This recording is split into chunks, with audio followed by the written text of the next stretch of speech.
ये था कि प्रॉपरली हम लोग पहले मेरे पास भी कोई ऐसे एडवाइस करने वाला नहीं था, और जब स्टार्ट लिया तो मेरे फादर की जब डेथ हुई है उसके बाद से जो है वो थोड़ी चीज़ें जो है वो मुझे उस वक्त प्रॉपर समझ नहीं आ रहा था। एज भी बहुत कम थी, और उन्हीं दिनों में जो है लोग जो हैं, मैंने एक चीज़ देखी है कि ज़्यादातर लोग जो हैं वो तब आपके पीछे आते हैं जब आपके ऊपर कोई बड़ा नहीं होता।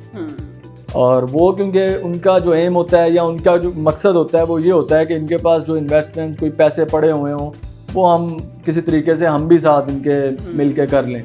तो स्टार्ट में इश्यूज आए हैं, कुछ लोग आ जाते हैं, फिर वो कहते हैं कि जी आप हमारे साथ काम कर लें, आप हमारे साथ काम कर लें। उसमें वो आपको वही सब्ज़ बाग दिखा देंगे कि जी आप इन्वेस्टमेंट करें और बैठ के खाएं। तो यही वाला माइंड जो है वो हमारा बन चुका था, मेरा भी बन चुका था। और इसी तरह फिर इन्वेस्ट भी किया, इन्वेस्ट करने के बाद उस पर लॉस हुआ और ठीक ठाक मैंने लॉस भी करवाया है अपना। तो उसके बाद से ये सब कुछ जब हुआ है, उसके बाद से अब जाके कहीं मुझे रियलाइज़ हुआ कि जो है कोई भी बंदा इतना इम्पोर्टेंट नहीं है कि आप उसको ये कह दें कि वो आपको अपने लाइफ में जो है वो मशावरत भी उसी से ही आप करें, सब कुछ करें, आप खुद करें, जो भी आप खुद करें।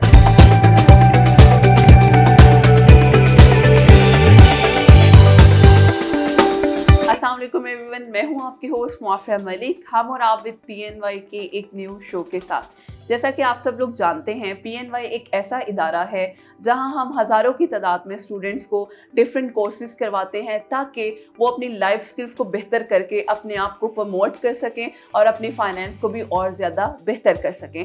हमारे इस शो में हम डिफरेंट लोगों को बुलाते हैं, डिफरेंट सेलिब्रिटीज़ आते हैं जो कि डिफरेंट सिनेरियोज़ पे बात करते हैं। समटाइम्स हम बात करते हैं हेल्थ से रिलेटेड, समटाइम्स हम एजुकेशन पे बात करते हैं, और हम बहुत ज़्यादा एम्फेसाइज करते हैं हमारे यंगस्टर्स पे, नौजवानों पे।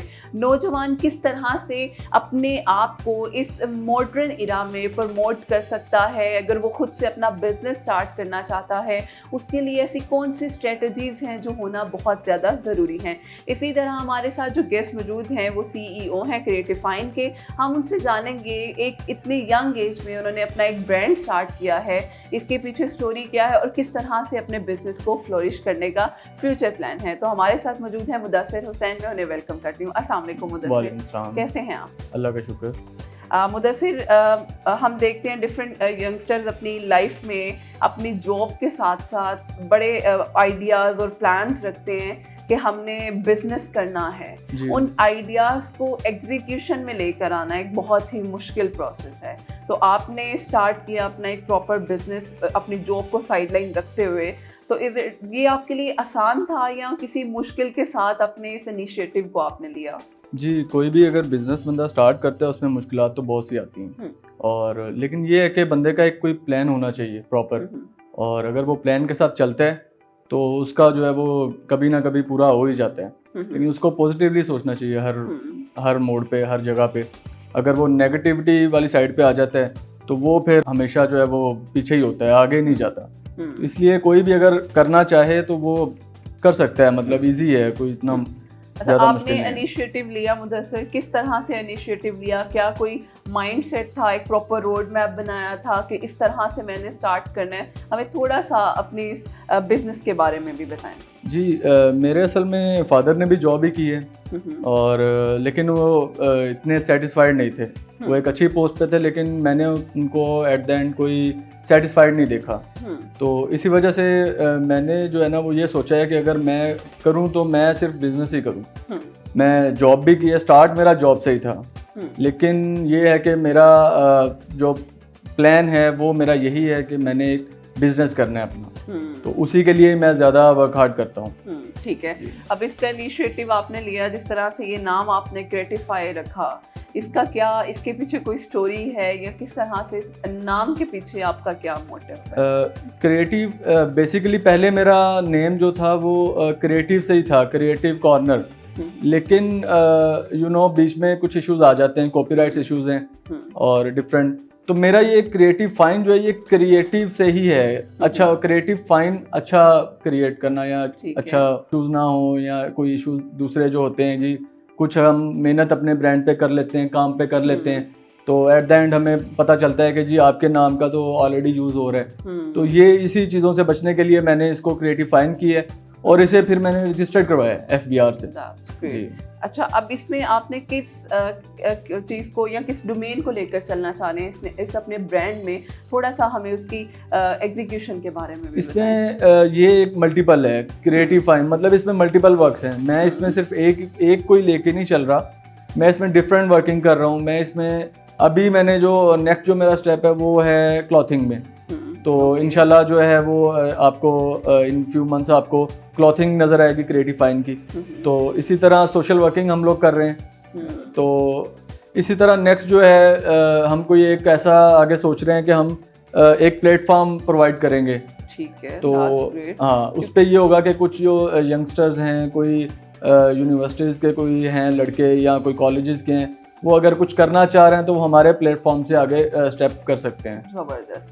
अब आपने बात की सोशल वर्किंग की, तो ये क्या, थोड़ा सा हमें इसके बारे में भी एलैबोरेट करें, क्योंकि हमारे बहुत से ऑडियंस हैं, बहुत से यंगस्टर्स बच्चे हैं जो बिज़नेस स्टार्ट करना चाहते हैं। उसमें हम देखते हैं सोशल वर्किंग की बड़ी बात भी सुनते हैं। तो ये क्या बेसिकली किस तरह से आपके बिज़नेस के साथ लिंक करती है? थोड़ा सा हमें इसके बारे में भी जो है ना ये सोशल वर्किंग, इस पे हम लोग करते हैं कि कोई मतलब कोई ज़रूरतमंद होता है, हम उसकी ज़रूरियात को पूरा करते हैं। तो बेसिकली अभी जो है वो मैं अपने नाम से तो कुछ नहीं कर रहा, क्रिएटिव फाइन को ही लेके चल रहा हूँ। तो इस पे ये होता है कि अगर हमारे पास कोई आता है किसी भी कोई काम के लिए या कोई भी हमने करवाना हो सोशल वर्किंग अपने एरियाज़ में, तो हम लोग ये है कि उसको हम पूरा वो करते हैं। तो इसलिए हमारा जो है जो आगे मोटिव है वो यही है कि हम साथ साथ लोगों की मदद भी करें।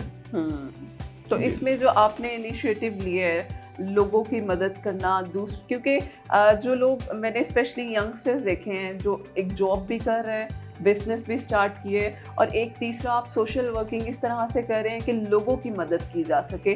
तो क्या ये सारी चीज़ें एक साथ मैनेज करना फिजिबल है?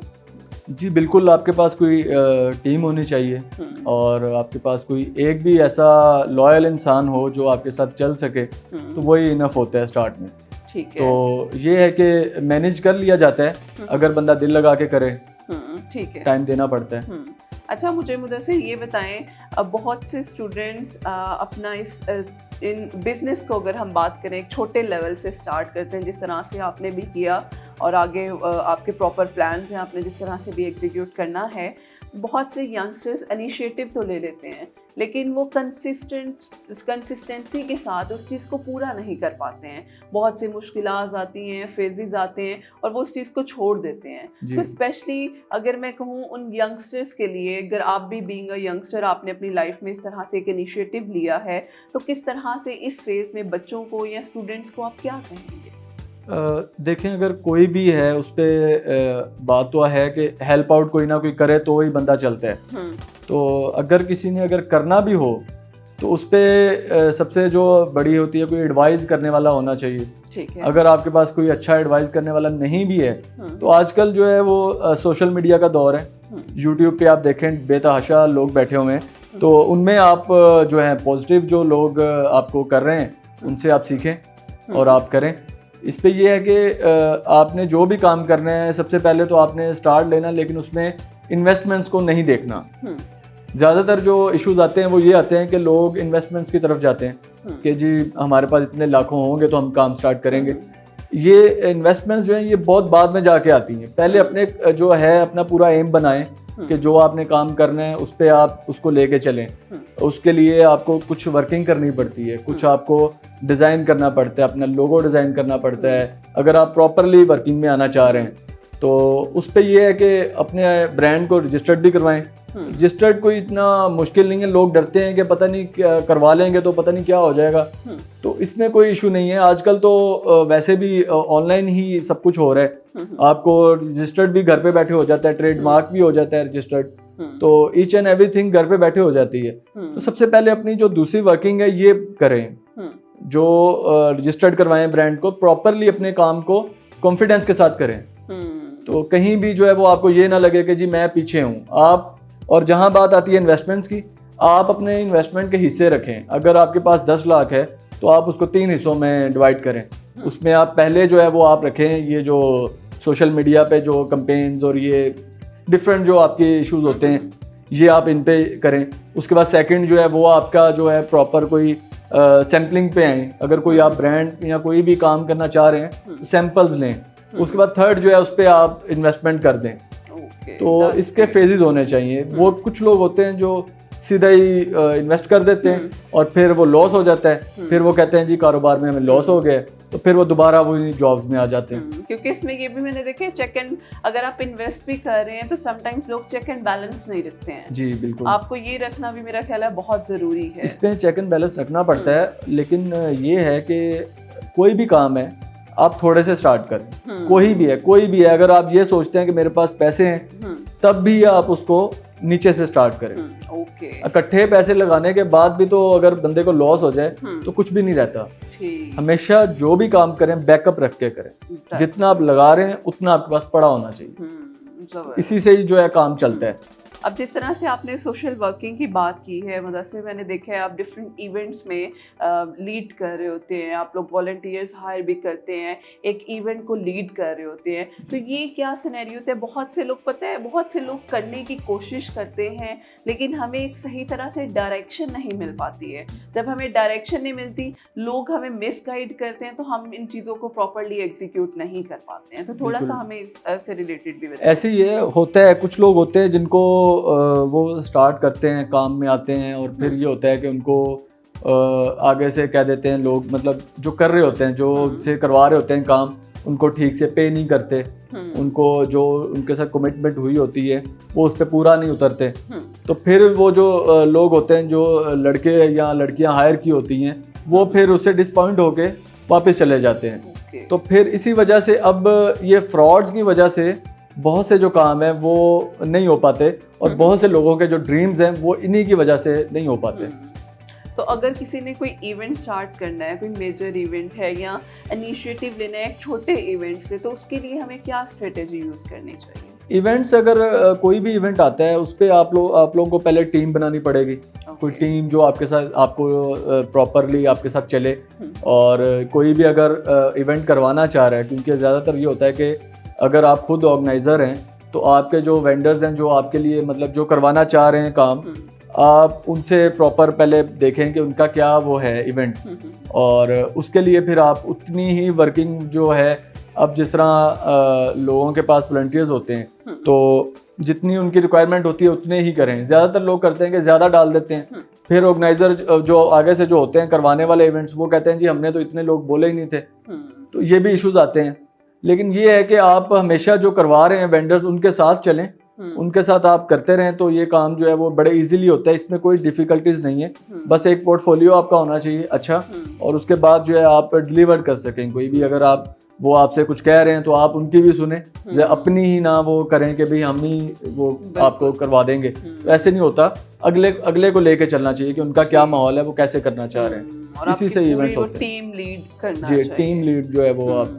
अच्छा मुदस्सिर, आपने स्टार्ट किया थ्रू आउट द वर्क, कभी ऐसा हुआ, मुश्किलात हर किसी को आती हैं, कोई ऐसी मुश्किल जिसमें आप बहुत ज़्यादा स्टक हो गए और आपने सोचा नहीं मैंने ये कुछ भी नहीं करना, मैं एक जो नॉर्मल स्मूथ एक जॉब कर रहा हूँ मैं वही करता रहूँ तो अच्छा है, ऐसा कोई इंसिडेंट हुआ? और उसमें आपको फिर क्या मोटिवेशन आई जो आपको अभी तक कंसिस्टेंट लेकर चल रही है? जी, मेरे साथ भी एक्सपीरियंसेस के साथ ही बंदा आगे जाता है। बिल्कुल। और हुआ ये था कि प्रॉपरली हम लोग पहले मेरे पास भी कोई ऐसे एडवाइस करने वाला नहीं था। और जब स्टार्ट लिया तो मेरे फादर की जब डेथ हुई है, उसके बाद से जो है वो थोड़ी चीज़ें जो हैं वो मुझे उस वक्त प्रॉपर समझ नहीं आ रहा था। एज भी बहुत कम थी और उन्हीं दिनों में जो है लोग जो हैं, मैंने एक चीज़ देखी है कि ज़्यादातर लोग जो हैं वो तब आपके पीछे आते हैं जब आपके ऊपर कोई बड़ा नहीं होता। और वो क्योंकि उनका जो एम होता है या उनका जो मकसद होता है वो ये होता है कि इनके पास जो इन्वेस्टमेंट कोई पैसे पड़े हुए हों वो हम किसी तरीके से हम भी साथ इनके मिल के कर लें। तो स्टार्ट में ये इश्यूज़ आए हैं। कुछ लोग आ जाते हैं, फिर वो कहते हैं कि जी आप हमारे साथ काम कर लें, आप हमारे साथ काम कर लें। उसमें वो आपको वही सब्ज़ बाग दिखा देंगे कि जी आप इन्वेस्टमेंट करें और बैठ के खाएं। तो यही वाला माइंड जो है वो हमारा बन चुका था, मेरा भी बन चुका था। और इसी तरह फिर इन्वेस्ट भी किया। इन्वेस्ट करने के बाद उस पर लॉस हुआ और ठीक ठाक मैंने लॉस भी करवाया है अपना। तो उसके बाद से ये सब कुछ जब हुआ है उसके बाद से अब जाके कहीं मुझे रियलाइज़ हुआ कि जो है कोई भी बंदा इतना इम्पोर्टेंट नहीं है कि आप उसको ये कह दें कि वो आपको अपने लाइफ में जो है वो मशावरत भी उसी से ही आप करें, सब कुछ करें, आप खुद करें, जो भी आप खुद करें, सोच के करें। That's great. बहुत अच्छे तरीके से आपने वो स्टार्ट लिया। ऐसा मैसेज जो अपनी लाइफ में इस तरह से अपनी प्रोफेशनल लाइफ को बेहतर करना चाहते हैं या कुछ बिजनेस एंटरप्रेन्योरशिप की तरफ जाना चाहते हैं, उनको क्या एक मैसेज आप देना चाहेंगे जो उनकी लाइफ में एक प्लस पॉइंट ऐड कर सकते हैं? जी, मैं उनको यही कहूँगा कि अपना जो है वो पॉजिटिव अपना जो रोल है वो ही अदा करें। हमारे साथ जो है कुछ टाइम यहाँ स्पेंड कर लें, वहाँ स्पेंड कर लें, आप स्पेंड करें लेकिन एक कंपनी देख के स्पेंड करें। जो भी है उस पर आप उसको प्रॉपरली लेके चलें। तो यही है कि कोई भी कारोबार स्टार्ट करने से पहले आप ये ना सोचें कि कितनी इन्वेस्टमेंट चाहिए। और इसी पे मैं एंड पे यही कहूँगा कि जो एक हमारे साबित है अब्दुर्रहमान बिन औफ, अब वो बहुत बड़े बिजनेसमैन थे। वो इतने बड़े बिजनेसमैन थे कि वो आज के दौर का पाकिस्तान खरीद सकते थे। और उनके बाद इतनी अल्लाह ताला ने उनको दौलत दी, इतनी दौलत दी, और लेकिन उनके दौलत के पीछे एक वो जो था उनका, जो आप कह लें कि उनका जो तरीका था बिज़नेस करने का, उसके जिसकी वजह से उनकी कारोबार में बरकत थी, वो ये था कि उनके 3 स्टेप्स थे। उसमें एक ये था कि वो उधार नहीं देते थे और उधार लेते भी नहीं थे। और ये बड़ी बहुत अहम चीज़ें हैं क्योंकि उधार में बरकत नहीं होती। जो आज के दौर में जो हम लॉसेस में जा रहे हैं, तो हमारा मुल्क भी जो है वो भी उधार पे ही चलता है, कर्जा लेके काम चलते हैं। तो ये हमारे जो है एरियाज़ में या हमारे जो जहाँ हम कर रहे हैं ना ये सब कुछ, यहाँ बरकत नहीं है, जो सबसे बड़ी चीज़ है। उसके बाद जो तीसरा स्टेप वो ये है कि वो ज़ख़ीरा अंदोज़ी नहीं करते थे, वो स्टोर नहीं करते थे। क्योंकि आपने देखा होगा कि कुछ लोग स्टोर करते हैं, चीज़ें स्टोर कर लेते हैं और फिर जो है वो उसके बाद जब उनको लगे कि रेट अच्छे निकल रहे हैं तब बेच दिए, और गरीब को वो महंगा दे देते हैं, जब हालांकि लिया खुद सस्ता होता है। और होना तो यही चाहिए ना, जितने उन्होंने लिए उतने का ही वो अगले को दें। तो ये ज़ख़ीरा अंदोज़ी जो है ना, ये भी हमारे जो माशरे में ये बहुत ज़्यादा है जो लोग करते हैं। तो इसी वजह से बरकत नहीं है। अगर आप सीधे तरीके से काम करें, अपने प्रॉपरली थ्रू चैनल चलें, पॉजिटिवली चलें, तो अल्लाह भी मदद करता है। तिजारत में तो बरकत है, तिजारत तो ज़रूर करें और बैलेंस लेकर चलें, वो बैलेंस लेकर चलें। That's great. बहुत अच्छा मैसेज है स्पेशली हमारे यंगस्टर्स के लिए। Thank you so much Mudassir, आपने हमारे लिए टाइम निकाला और बहुत अच्छी एक तरीके से हमें बताया किस तरह से स्पेशली जो यंगस्टर्स हैं वो अपने बिजनेस को स्टार्ट किस तरह से कर सकते हैं। And thank you so much all of you. अपना रिव्यू लास्ट में दीजिएगा हमें, इंशाल्लाह फिर हाजिर होंगे एक न्यू सेशन के साथ। अल्लाह हाफिज़।